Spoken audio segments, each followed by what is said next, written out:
There are relationships in this life that seem unbreakable through the years, yet they crumble over a single moment of needing to be right. There are bonds of kinship that feel eternal, yet they grow cold after just one instance of prideful argument. Often, we confuse the act of protecting truth with clinging to the ego, and in the effort to prove we are right, we quietly lose something deeply precious: the sincere connection between two hearts. To argue with family is to weaken that sacred tie. To compete with friends is to slowly dissolve the warmth of companionship. For no one wishes to stay close to someone who constantly makes them feel small, judged, or defeated. When we place logic above kindness, when our ego leads the way instead of compassion, we may win an argument, but our heart will not know peace. The Buddha taught that victory is never found through anger. Only compassion can dissolve hatred.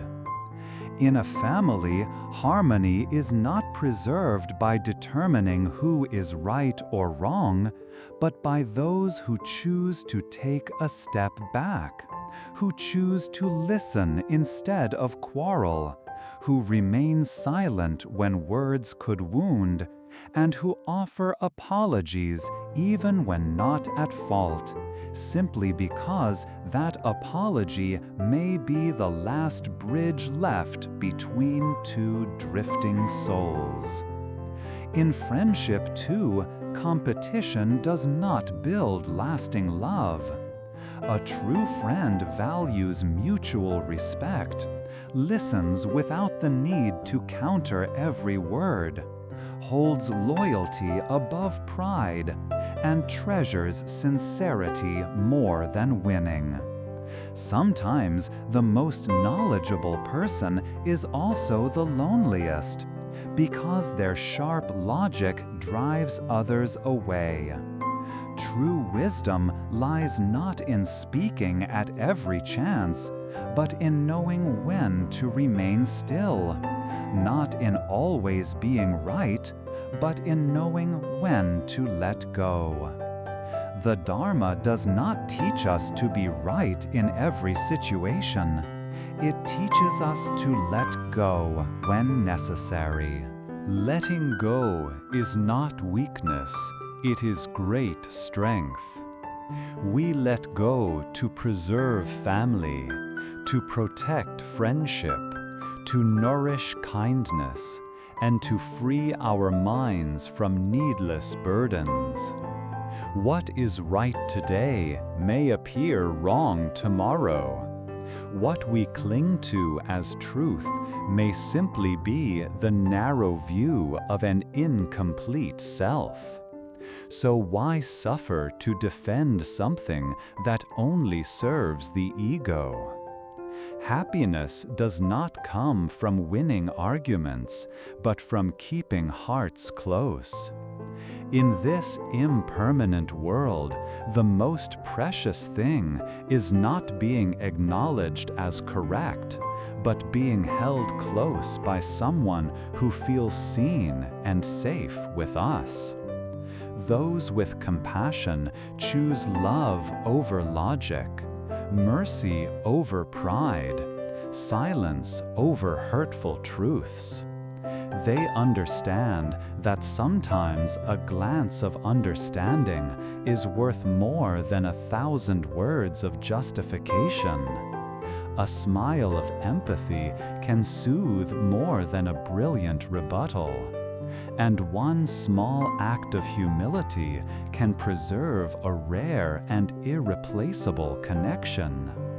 On the path of awakening, we do not reach enlightenment through debate, but through inner stillness. People are not moved by flawless reasoning, but by the quiet power of a peaceful presence. A person's worth is not measured by how often they are right, but by how they care for others along the way. If you find yourself in a conflict with someone you love, pause. Look into their eyes and ask yourself, is what I'm about to say truly necessary? Will it make them feel more loved, or will it create more distance between us? When your heart answers with clarity, you will know what to keep and what to release. Because feelings, once cracked, cannot always be mended, and trust, once broken, may take a lifetime to restore. So learn to take a step back and see the sky open wider. Learn to offer a gentle word and bring hearts closer. Learn to be silent and hear the voice that speaks without sound. When we value love over logic, compassion over ego, we not only preserve the people around us, we preserve our own peace in this turbulent world. In this world full of shifting judgments and ever-changing perspectives, perhaps the most essential practice is not to quickly determine right or wrong, but to patiently wait for truth to emerge through the gentle passage of time. When the heart is clouded by bias, the light of clarity cannot fully shine. There are things that disturb us in the present that cause doubt and pain, yet if we take a step back and allow the mind to settle, we will one day see clearly what was illusion and what was truth, what arose from confusion and what came from pure intention. For what is dark will eventually remain dark, and what is white will naturally reveal itself, without argument, without defense. Time is the quiet but unwavering teacher. It is the mirror that reflects the essence of all things, not tainted by emotion nor distorted by haste. When we look at others with harsh eyes, we only see fragments. But when we view them with compassion, we glimpse the vast field of transformation within. Who among us has never made a mistake or lost our way? Who is so clear-sighted as to understand the whole of a person in just a moment? If we judge too soon, we miss the beauty of their growth. We deny them the chance to bloom. Just as the lotus cannot blossom overnight, a human being needs time to rise from ignorance, to soften through suffering, and to arrive at understanding. So instead of rushing outcomes, let us learn to observe in silence. Instead of reacting to being misunderstood, trust in your own clarity and allow time to speak. Do not be quick to believe what is seen or heard. The most genuine truths are not loud or immediate. They live in consistency, in quiet strength over time. A sincere person does not need to prove themselves. Their presence over time is proof enough. In Buddhism, we are taught that all things arise due to conditions. When the right moment arrives, all truths will be revealed, and until then, no amount of explanation can replace what time will naturally show. The mindful person does not rush. They do not allow haste to cloud their perception. They wait with patience because they trust in the power of change, in the goodness that lies at the root of every being. Compassion is not indulgence. It is a deep understanding that everyone is struggling in ways we cannot see, and everyone deserves space to become more whole. When we shut the door on someone because of one mistake, we deny their entire path of becoming. But when we open our heart and wait without attachment, we plant a seed of great love, a seed that only time can nurture. Truth does not need urgency. Like the sun, it does not ask to be announced. When the moment is right, it will shine. So instead of clinging to judgment, live as a cloud across the sky. Instead of closing your heart to what you do not understand, be like the earth, steady, accepting, and still. In that stillness, we offer each other a space for true recognition, without words, without debate. And if something is not yet understood, not yet recognized, allow time to show it. Let the patience of your actions, the steadiness of your heart, and the silence of your clarity bear witness. When we let time speak, we are trusting the natural justice of the universe, the quiet power of a good heart, and the deep wisdom that is always at work within the flow of now. There are moments in life when someone stirs a fire within us.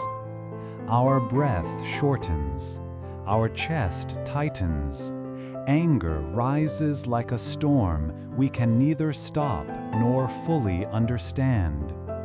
We call them the troublemaker, the cause of our discomfort, the opponent we wish to avoid.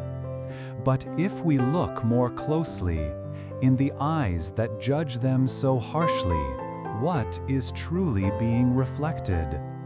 Perhaps they are not the cause, but the mirror, revealing the parts of ourselves that remain unhealed. When a word can make us tremble with fury, when an action can disturb our peace, the source is not out there, but within, where resentment still hides, where pride has not yet softened, where the self still clings to the need for protection. The Buddha taught that if someone can make you angry, it is a sign that you have not yet overcome yourself. Anger is not strength. It is a signal that we are still being controlled by our rawest emotions, that we are not yet free.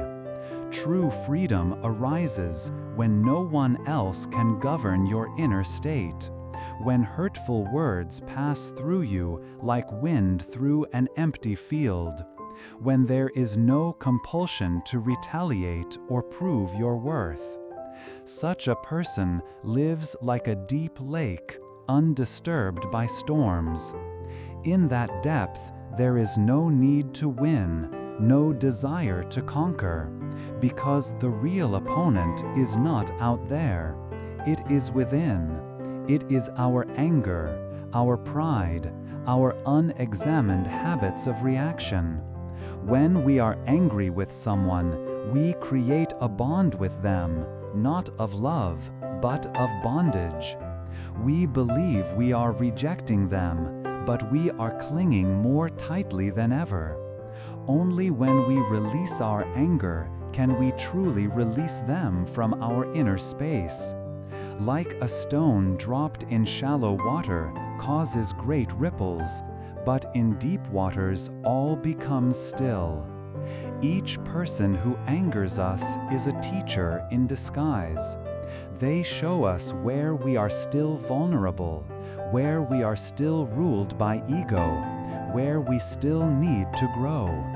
If we meet them with gratitude instead of resistance, we will see that they are polishing the mirror of our soul. No one truly makes us angry. our lack of mindfulness is what reacts. There are no enemies, only parts of ourself still asking for light. On the path of transformation, every flare of anger is a sacred test.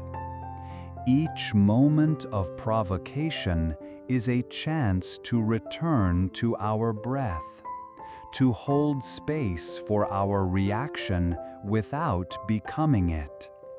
Loving kindness is not just for those who are easy to love. It is forged in the heat of challenge. In those moments, our compassion is refined, our peace is tested, and wisdom is born. The harder someone is to accept, the more they help us to deepen. The more we feel triggered, the greater the opportunity to see what within us still needs understanding. When we look at them without ego, without judgment, without hostility, we are stepping beyond our former self. Liberation does not come from removing everyone who disturbs us. It comes from no longer being disturbed. They are still who they are. They still say the same things. But we are no longer shaken. This is the sign of true transformation. And that transformation is not pretending to be calm. It is rooted in knowing that no one can touch the stillness within us unless we allow them to. When the mind is as steady as a mountain, storms become passing winds. When the heart is as vast as the ocean, all collisions dissolve into silence. When love has grown deep enough, we no longer need an enemy to feel real. The one who once opposed us becomes the one who revealed us to ourselves. And life, with all its friction, becomes the sacred ground where our practice truly begins. Amid the rush of modern life, where people chase distant goals and carry burdens of pressure upon tired shoulders, work is often seen as a weight, something to endure in order to survive. We begin each morning with a sigh and end each evening in exhaustion. We count the hours until rest, the days until the weekend, and in doing so, we slowly lose the joy hidden in each passing moment. But if we shift our perspective, if we stop resisting what cannot be avoided, and begin to see work as a natural part of life, as an opportunity to give, to grow, and to transform ourselves, then work is no longer a burden. It becomes an art of living. That art does not lie in something grand, but in how we approach each small task with mindfulness. It lies in the attitude of honoring every action as a living practice on the path. Work does not rob us of freedom. It is our resistance, our judgment, our complaints that bind us. When we resist work, we resist life. When we see work as punishment, we deny ourselves the chance to grow through experience. But if we welcome it with openness, if we bring presence and kindness into every motion, whether washing dishes or writing words, sweeping floors or giving talks, then every act becomes a meditation in motion. Work is not the enemy. The mind that rejects it creates the prison. Some people dream of a life without labor, sitting in nature to meditate. But can that truly bring peace if the mind still clings to fear and avoidance? The Buddha never taught that liberation lies in escape. He taught us to find peace in the heart of challenge, to be free even within the conditions of daily life. So rather than complain, let us work in silence and presence. Let us transform each task into an opportunity to live more deeply. When we work with mindfulness, even the most repetitive or pressured task gains meaning. We no longer work only to finish, but to understand ourselves, to cultivate awareness, to grow resilient amidst change. Work becomes our training ground, where we learn patience, listening, emotional balance, and response in every situation. This is the temple of the practitioner in daily life. If we seek joy only in rest, we will forever swing between fatigue and escape. But if we find joy in the midst of work, we break the chains within the mind and take a step toward true freedom. When we work with a generous heart, we stop measuring outcomes.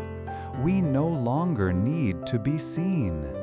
We simply wish to offer something good to the world.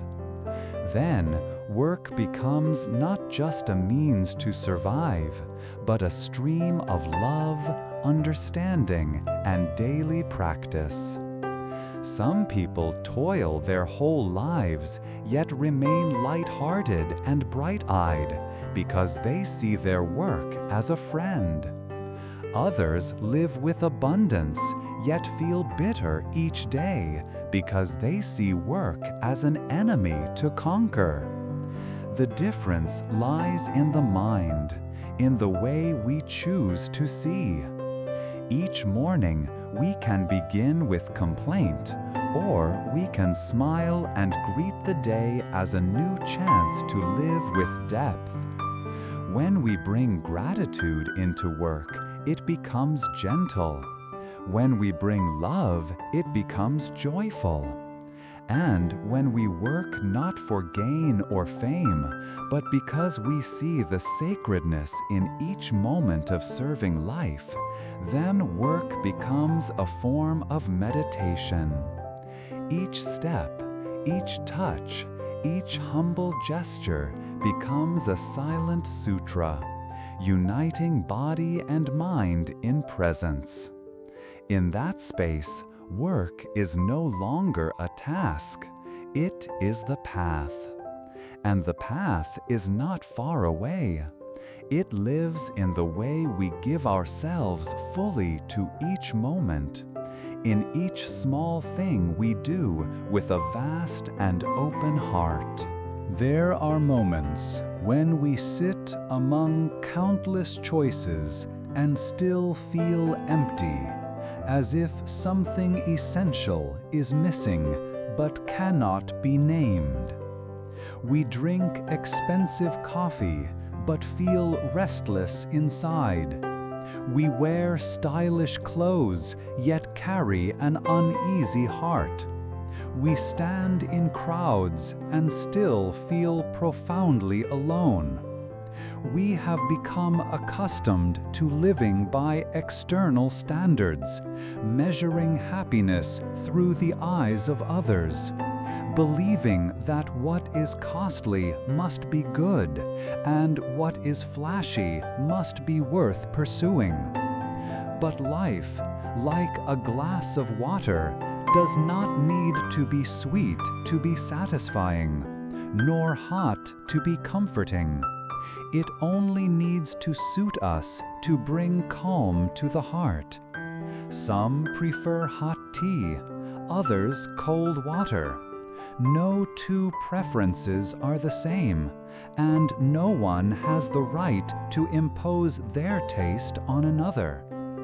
If we can learn to live like water, not boasting, not complicated, not colorful, just being itself, present, transparent, simple, then life becomes wonderfully light.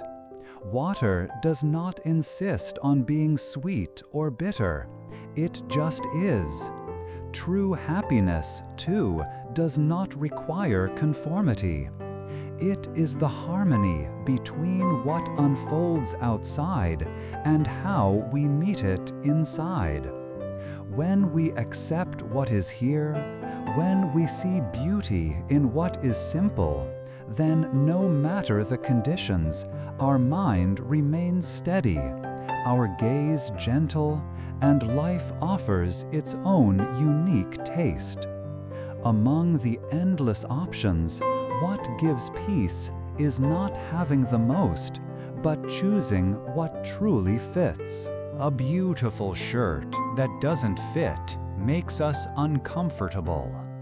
A luxurious house without warmth leaves us feeling cold. A prestigious job that goes against our calling can slowly drain our spirit. Therefore, living in alignment with oneself matters more than living to impress. We do not need to chase what others idealize. We do not need to sip from a cup too sweet for our liking, or pretend to be warm when our soul feels chilled. Being honest with oneself is the first step toward peace. The Buddha taught that suffering does not come from circumstance, but from resisting what is. When we reject what we have, compare ourselves endlessly, or focus only on what is missing, we blind ourselves to the richness of the present. Even if life offers us many blessings, we will remain discontent if we keep reaching for something else.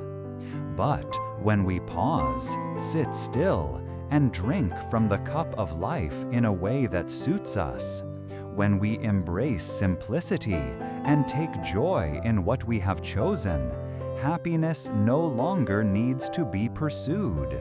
It is already present. Life does not need to be grand to be beautiful. It only needs to be enough. The wise do not choose the dazzling, but what harmonizes with their heart. The mindful do not strive to stand tall, but to stand steady. Each person is a melody, each life a rhythm. We do not need to sound the same. We only need to be in tune with ourselves. And like that simple glass of water, we need not become tea, coffee, or juice. We only need to be ourselves, clear, honest, and quietly refreshing.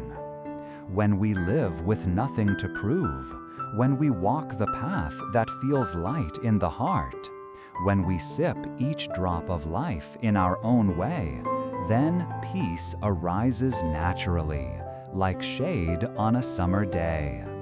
Happiness does not dwell in appearances. It lives in the resonance between outer expression and inner truth.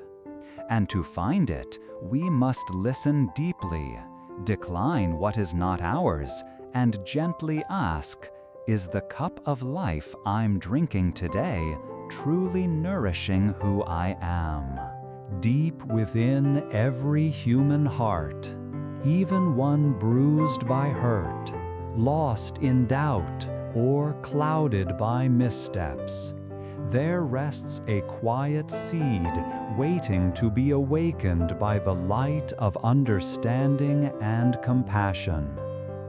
That seed is not some lofty concept, nor does it ask to be praised. It is the purest part of us, born with us, the seed of goodness. A gentle thought, a kind word, a sincere act may all arise from that place.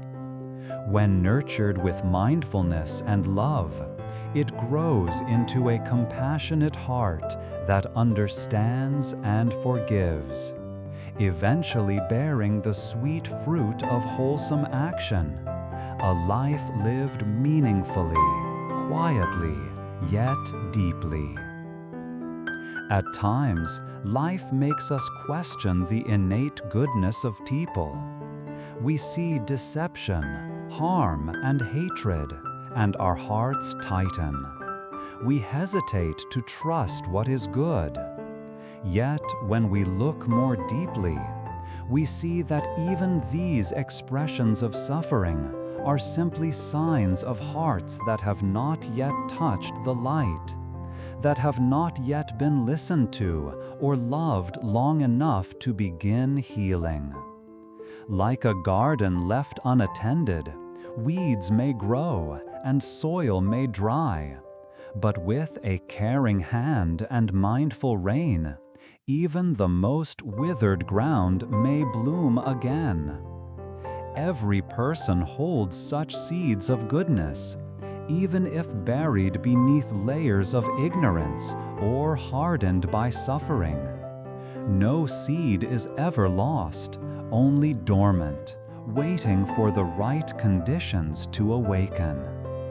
When we begin with even the smallest good thought, a look of tenderness, a moment of gratitude, an act of silence instead of judgment, we plant a seed of light, not just in the world, but in our own heart. The beauty is that when we plant such a seed, the world responds with warmth, not because we expect anything in return, but because goodness has a natural fragrance. Like a scent that travels quietly, like a light that needs no spotlight, it simply moves and softens wherever it goes. A person who lives with kind intentions creates a gentle space around them. They do not need to preach or prove their virtue. Their gaze, their gestures, quietly tells others, "You are safe, you are seen, you are accepted." In that presence, the seeds of goodness in others begin to stir awake. This is the power of a kind thought, subtle yet transformative, quiet yet enduring. We need not do grand things to live from goodness. We need only begin each day with a breath of care and wish peace for all beings. When irritation arises, we choose to pause and look within, not blame. We speak kindly when it is hardest. These are small things, but they nourish the soil of the heart. Once the heart becomes rich in this way, goodness flows naturally. We no longer have to force ourselves to be kind. Kindness becomes who we are. We act not because we must, but because we cannot help but respond from love. A person with a kind heart is not perfect. They fall, they falter, but they do not turn away from the light within. They know that as long as there is breath, there is a way back. They live like flowers, quiet but whole. Life may bring storms, but there will always be those who keep the inner light alive.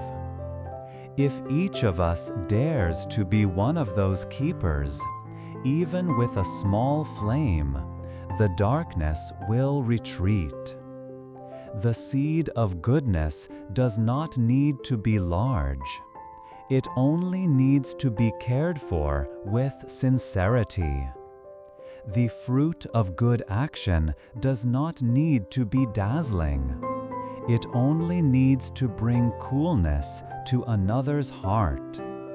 When we live with kind thoughts, we nourish not only ourselves, but the world.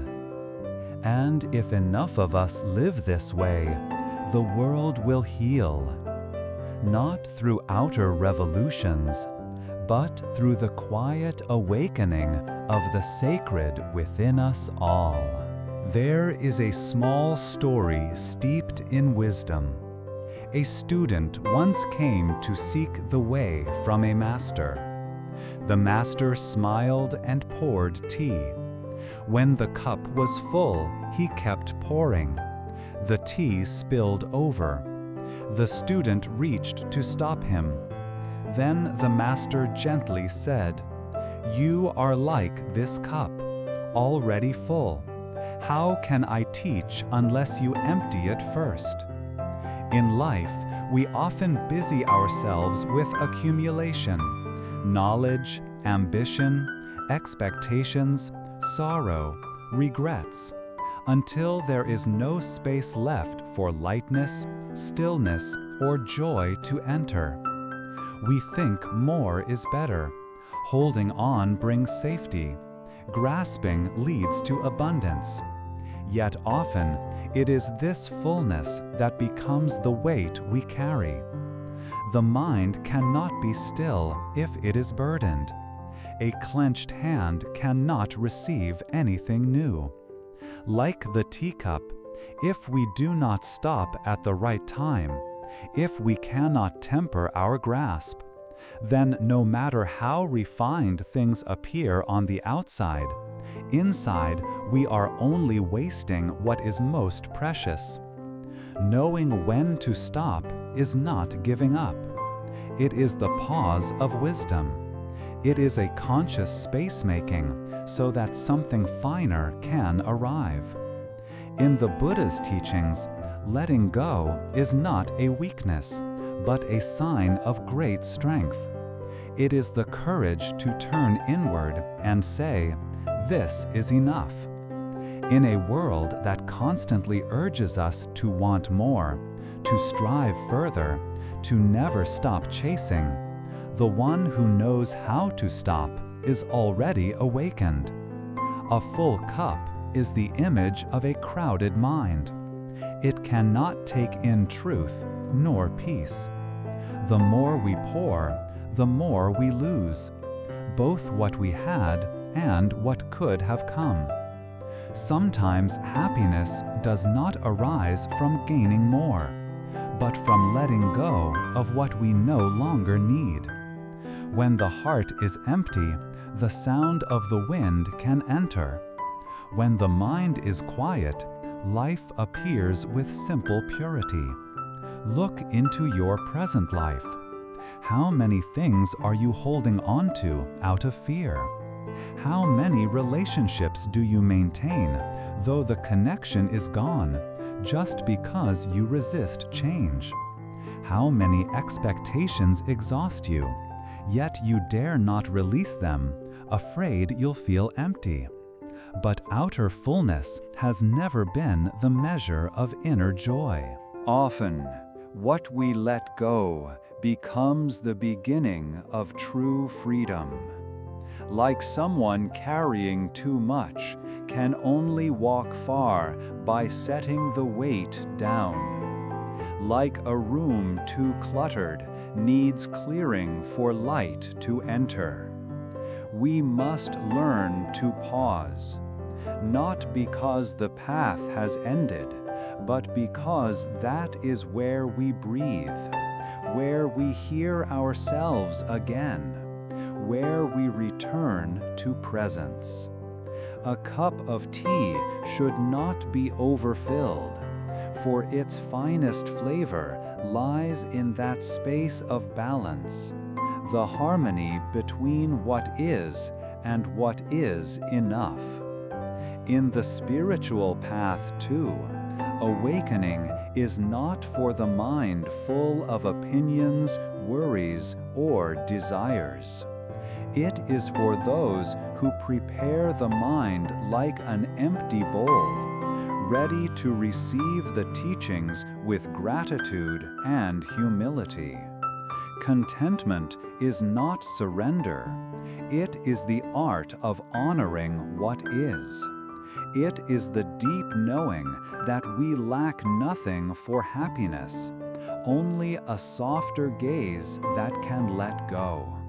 And when we learn to stop at the right moment, we begin to see that the most delicate joys come not from having more, but from fully savoring what we already have.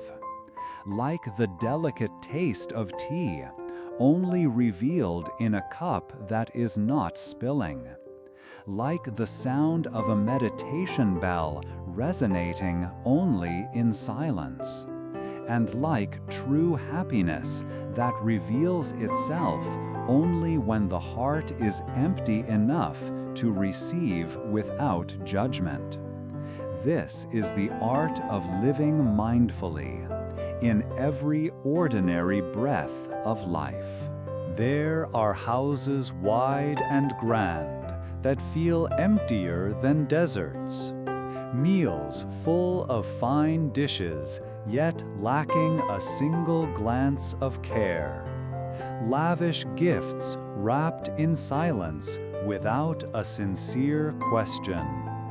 Modern life makes us believe that happiness can be measured by square footage, bank statements, and glittering things. But then there are nights when we sit alone in a perfectly furnished room and feel a strange emptiness inside. Moments when we look into a large mirror and see our heart shrinking with loneliness. Love has never lived in material things. It is not something to be bought, stored, or shown. Love, by nature, is presence.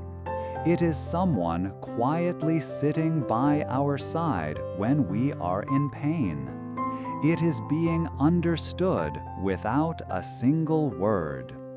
It is a hand reaching out when our spirit trembles without needing to be asked. A small house filled with laughter will always be warmer than a mansion where people pass each other like strangers. A simple meal shared with well wishes will bring more joy than a banquet where everyone stares into their phones.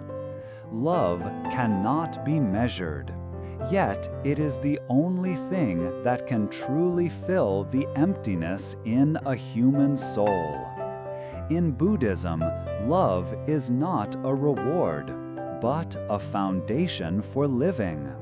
The Buddha did not only teach us how to let go of suffering, but how to live with compassion, an energy that can heal not only ourselves, but everyone we touch. The truly wealthy are not those who own much, but those who share generously. The truly happy are not those surrounded by riches, but those surrounded by sincere connection. We often chase after social standards and external success, forgetting that what fulfills us most is the feeling of being loved, being understood, being ourselves in the presence of someone who sees us.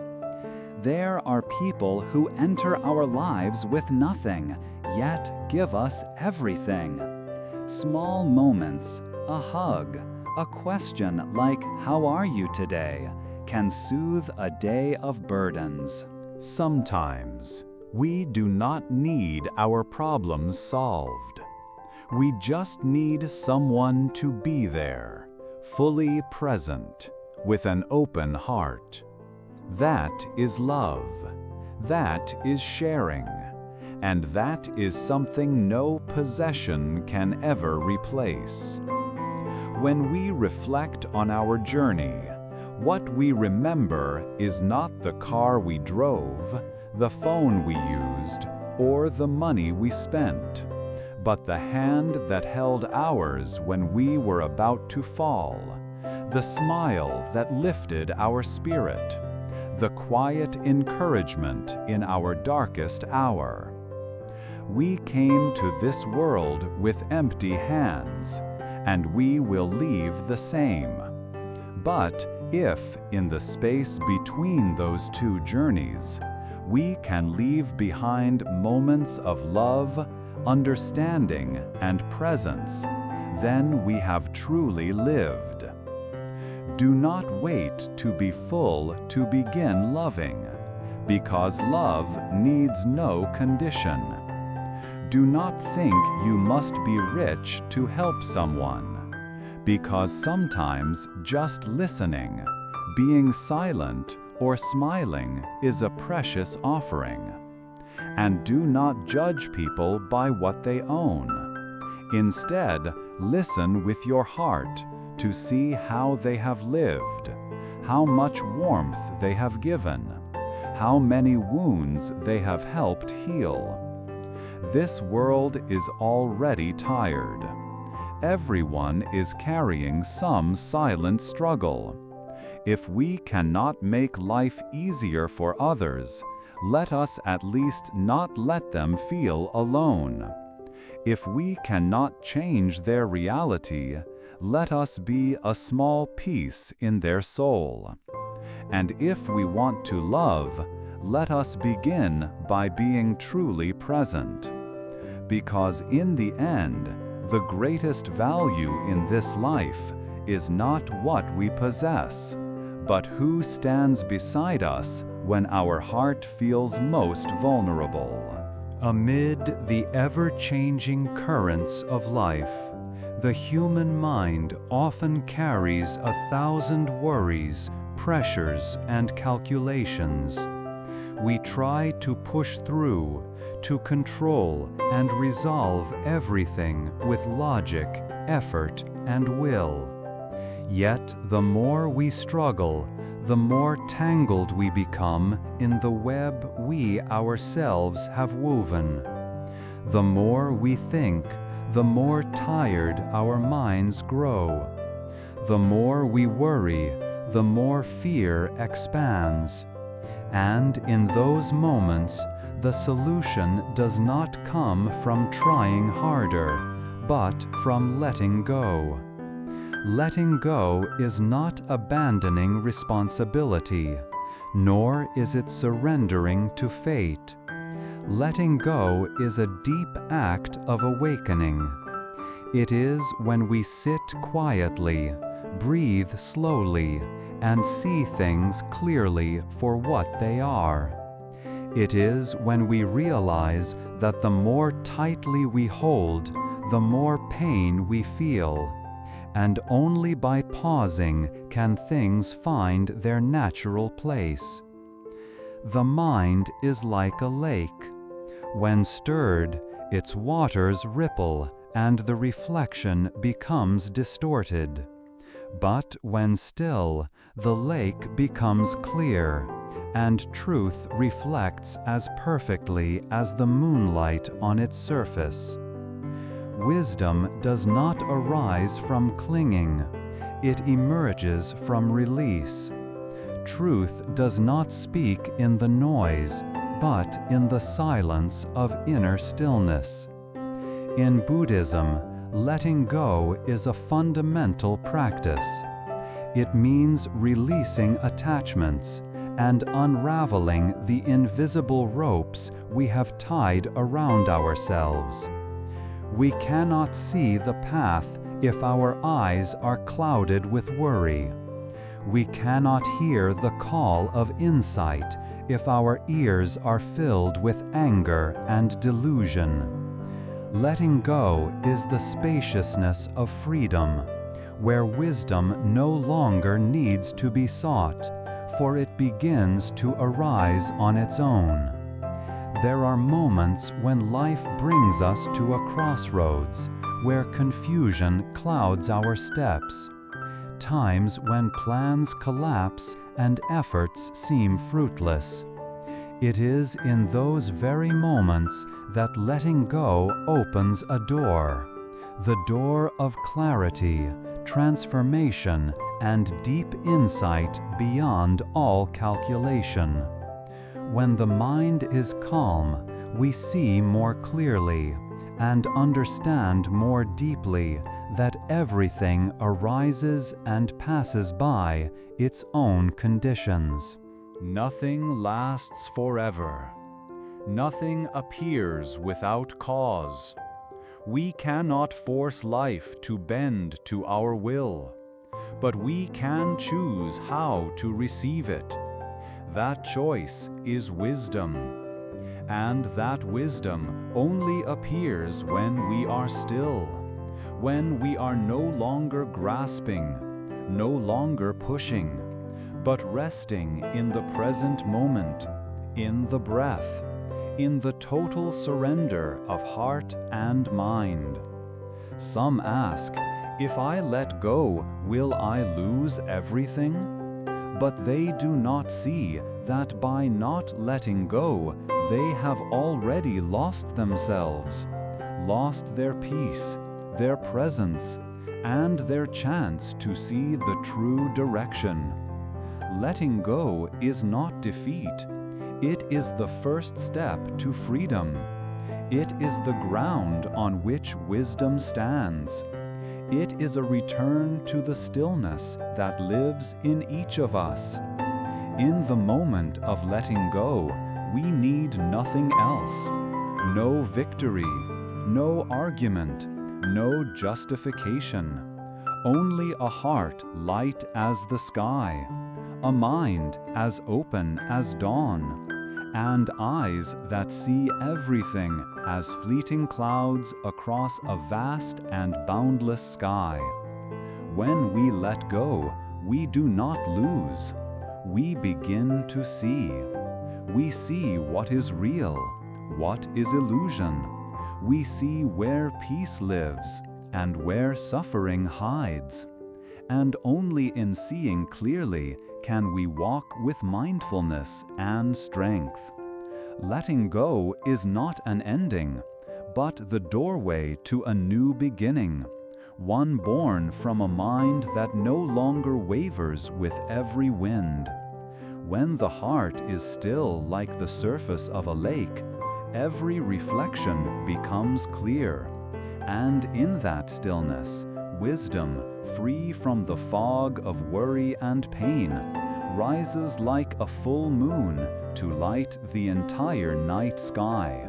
In the moments when life wavers, when storms of adversity strike, our instinct is often to look outward, to search for something to pray to, someone to lean on, a force to carry us through the darkness.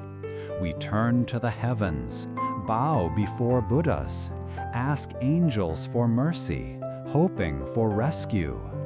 Yet few of us turn inward, into the quiet depth of our own mind, where every answer has already been waiting. There is a scene full of meditative symbolism. A person walks into a temple and sees a statue of Avalokiteshvara, the Bodhisattva of compassion, seated in serenity. Before the statue is a woman bowing deeply. Her face, astonishingly, looks just like the image of Avalokiteshvara. When asked, she smiles and says, "I am Avalokiteshvara, bowing to myself." This simple phrase carries profound truth. The greatest strength is never outside, but always within. In Buddhism, the Buddhas are not omnipotent beings who grant blessings at whim. They are symbols of awakening, of wisdom and compassion, guiding us back to our own minds. To bow to the Buddha is not to beg, but to humbly turn toward the pure nature within. It is to lay down pride and reconnect with the awakened heart that has always been there. Those who only pray without practice are like a thirsty person beside a spring who refuses to drink. To pray to others is not as powerful as turning inward, because no one knows our suffering better than ourselves. No one can transform our karma for us unless we ourselves choose to transform our minds. People travel miles to sacred sites hoping for peace, yet they return home with the same burdens, because true pilgrimage is not a matter of distance, but of inner transformation. Storms may come from the outside, but if we have a strong place within, nothing can truly harm us. The Buddha said, "Be a lamp unto yourself." No one can walk your path for you. No one can awaken in your place. Just like a person standing at a cliff's edge must step forward themselves. Advice and help from others are only fingers pointing to the moon, but the real moon is the stillness within your own heart. True strength is not the absence of falling, but the ability to rise from the fall, to wipe away your tears, gather your faith, and walk on with steadiness. That strength does not come from muscle, but from deep understanding of the self, of the impermanence and emptiness of life, so that when the winds change, we are not lost. Sometimes we must walk through darkness to realize we are holding a lantern. Sometimes no one hears us cry, no one lifts us up, yet in that seeming loneliness, inner power awakens. It is then we see clearly.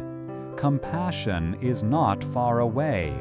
Peace is not granted by another. Everything begins the moment our heart becomes still. When we stop running from our pain and choose to face it, when we stand before fear without turning away, we begin to heal. And from that place, wisdom grows, compassion unfolds, and the light of our inner being guides us through the storm. As long as we rely on being rescued from the outside, we remain fragile. But the moment we believe in our own capacity to transform, we become truly free. The one who takes refuge in themselves has already come home.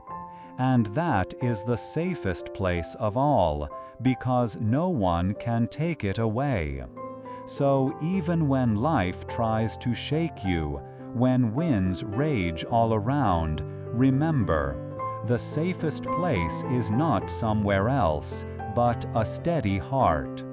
Bow to yourself as you would to a Buddha. Trust that in each breath, each mindful step, it is you who has the power to save yourself. There are people who spend their entire lives searching for peace in things outside themselves. A stable job, a comfortable home, an ideal partner, or a future free from worry. They believe that only when everything becomes perfect will the heart finally find rest. But life is a sea in motion, a stream of waves that never stops. No sooner do we pass one stage than the next arises full of fresh challenges. Life makes no promise to be calm. It never guarantees to follow our will, and it certainly never assures us that happiness lies somewhere out ahead. So, if our hearts continue to wait for the perfect condition to feel peace, then peace will always be a distant condition, never truly attainable. The heart finds peace only when we stop wishing life were different. When we can sit quietly amid the storm and still feel a still lake within. When we no longer chase illusions of having this or reaching that in order to be happy. That is when we have learned to stop. To stop not because we are tired, but because we have seen that continuing blindly only takes us farther from ourselves. Knowing what is enough does not mean we cannot have more, but that we understand happiness does not come from accumulation, but from appreciation. Some live in mansions, yet are restless each night. Others, in small rooms, feel the sun in their hearts. It is not their world that differs, but the way they view it. The inner mind is a mirror reflecting life. If it is not at ease, no beauty outside can feel complete. But if the mind is clear as open sky, even in the bustle of the world, every breath becomes a sacred verse of peace. Knowing when to stop is looking inward and realizing this is enough. Nothing more is needed to make this moment complete. Knowing what is enough is sipping water and tasting sweetness, walking in the sun and feeling warmth, hearing a bird and smiling softly. When we no longer compare, no longer demand, no longer reach for what is not here, each moment becomes a blooming flower in ordinary life. In Buddhism, peace does not come from controlling life, but from accepting it as it is. The heart does not wait for life to be calm. It becomes calm when we stop asking life to be different. That is the deep freedom from within, where we are no longer ruled by gain and loss, success and failure. It is the place where we can smile whether the sun shines or the rain falls, because we know the true home is within. Some travel far, from temple to monastery, from teaching to practice, yet still feel lost. Not because the teachings are shallow, but because they have not stopped. Stopped to return inward. Stopped to truly listen. Stopped to see that every answer has always lived inside. When the mind is still as a lake, truth reflects clearly. When the heart feels full, happiness needs no reason. And when we know how to stop, to feel complete, every step we take becomes the step of someone who has arrived. No more running, no more seeking, no more longing for what lies beyond now. only presence, complete in each breath, each gaze, each life breathing with us. That is the unconditional peace, where the heart does not need the world to be quiet, yet remains steady like a pine tree rooted in the mountain wind. In the end, every path we walk, whether long or short, quiet or chaotic, is ultimately a journey back to ourselves.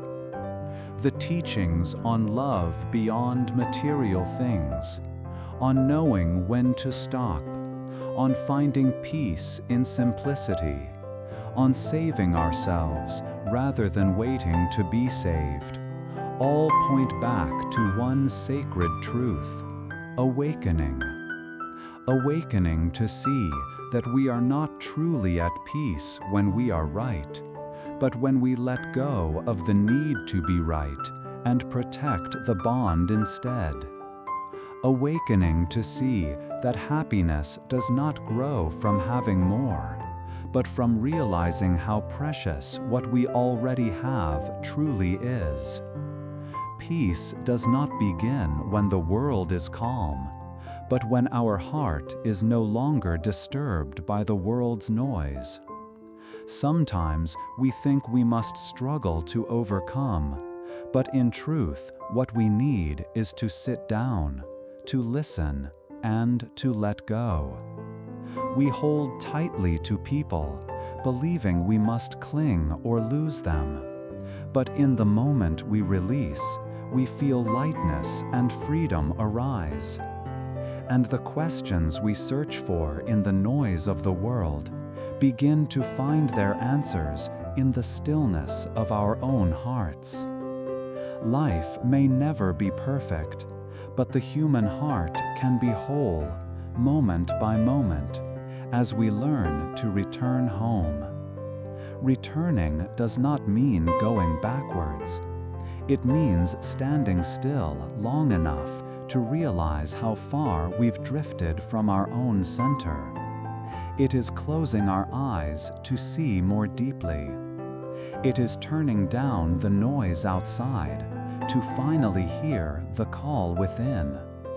When we live with compassion, act with wisdom, see life through humility, and meet others with sincerity, then no matter the storm or uncertainty, we become like the lotus blooming on the surface of the water, untouched by mud, unshaken by wind. We cannot choose what life brings to us, but we can always choose how we meet it. And when our attitude is lit by the lamp of insight, all suffering can be transformed into peace. All breakage becomes the ground for renewal, and every step, no matter how uneven, becomes a step toward light. The path of awakening does not demand perfection. It only asks for honesty.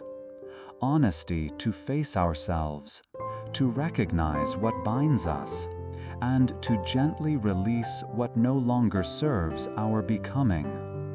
Then, each breath becomes a quiet smile, each moment a soft refuge, each day a sacred chance to truly be here. And that is peace, not given by another, not found in some distant place, but always breathing within us, waiting for us to come home.